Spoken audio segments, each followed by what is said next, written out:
अगर आप भी अपने दुकान में क्यूआर कोड लगा रखे हैं और क्यूआर कोड के जरिए गूगल पे और फोन पे के थ्रू स्कैन करके पेमेंट एक्सेप्ट करते हैं, पैसा आप अपने खाते में लेते हैं और उसके बदले में ग्राहक को नगद कैश देने का काम करते हैं, तो बता दें कि आरबीआई की तरफ से फिलहाल एक नया रूल आया हुआ है, एक नया गाइडलाइन आया हुआ है और आरबीआई का यह रूल आपको जेल का रास्ता दिखाने के लिए काफी है। और आपका यह काम आपको जेल कैसे भेज सकता है और आरबीआई का क्या नया रूल आया हुआ है, इसके बारे में आप लोगों को डिटेल से बताने वाला हूं, तो वीडियो को बिना स्किप किए पूरा देखिएगा, जिससे कि आप लोगों को सही और सटीक जानकारी मिल सके। बेसिकली अगर आप लोग इस तरीके का काम करते हैं, गूगल पे, फोन पे, अन्य यूपीआई साधनों के द्वारा क्यूआर कोड में स्कैन करके अगर आप पेमेंट एक्सेप्ट करते हैं और 1% पर 2% पर यानी कि 1000 रुपया 10,000 रुपया निकालने पर 150 रुपया का कमीशन लेने के बाद अगर आप ग्राहक को कैश देने का काम करते हैं तो आप लोगों को जेल भी जाना पड़ सकता है। बेसिकली जेल तब जाएंगे जब आप फ्रॉड के शिकार होंगे। आप दूसरी तरफ से आपकी इज्जत भी जाएगी, दूसरी चीज की आप लोग का पैसा भी यहाँ पर बर्बाद होने वाला है, प्लस आपको जुर्माना भी देना पड़ेगा,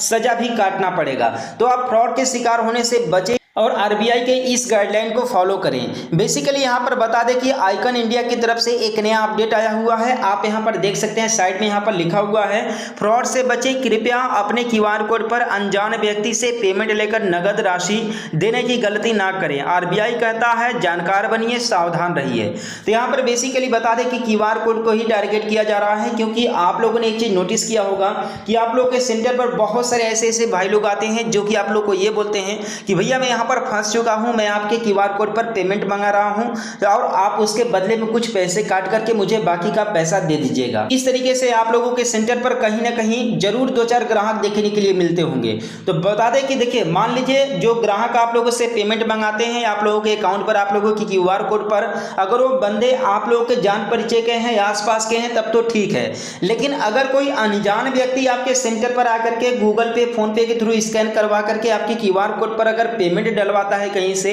या फिर खुद पेमेंट डालता है, तो आप लोगों को बिल्कुल भी पेमेंट एक्सेप्ट नहीं करना है, क्योंकि यहां पर आप लोगों को बता दें कि अगर आप पेमेंट एक्सेप्ट करते हैं तो आप लोग फ्रॉड के भी शिकार हो सकते हैं। अब फ्रॉड के कैसे शिकार होंगे, यहां पर बेसिकली मैंने पिछले वीडियो में आप लोगों को बताया था मनी म्यूल के बारे में। तो यहां पर कहीं ना कहीं मनी म्यूल का ही कंडीशन बन जाता है, आप एज एक मनी म्यूल का ही काम यहां पर कर पा रहे हैं। बेसिकली कुछ कमीशन के चक्कर में आप अपने खाते में पेमेंट एक्सेप्ट करते हैं और दिक्कत ये होता है यहां पर कि जो बंदे पेमेंट आपको भेजते हैं, यानी कि जो भी बंदा आपके क्यूआर कोड के माध्यम से पेमेंट आपको सेंड करता है, मे भी अगर वह पैसा फ्रॉड कर रहा तो आपको जेल भी जाना पड़ सकता है, क्योंकि ये लोग जिस भी बंदे के साथ फ्रॉड करेंगे और वो बंदा जहां पर भी पेमेंट डालेगा यानी कि आपके अकाउंट में आएगा तो डायरेक्टली वो बंदा आपको टारगेट करेगा और आपके ऊपर कंप्लेन करेगा कि इस खाते में आपका पैसा गया हुआ है। और बेसिकली बता दें कि जब अगला बंदा क्राइम ब्रांच में अगर कंप्लेन करेगा तो आपका जो अकाउंट डिटेल है पूरी तरीके से फ्रीज कर दिया जाएगा जब तक जांच की प्रक्रिया कंप्लीट नहीं हो जाती।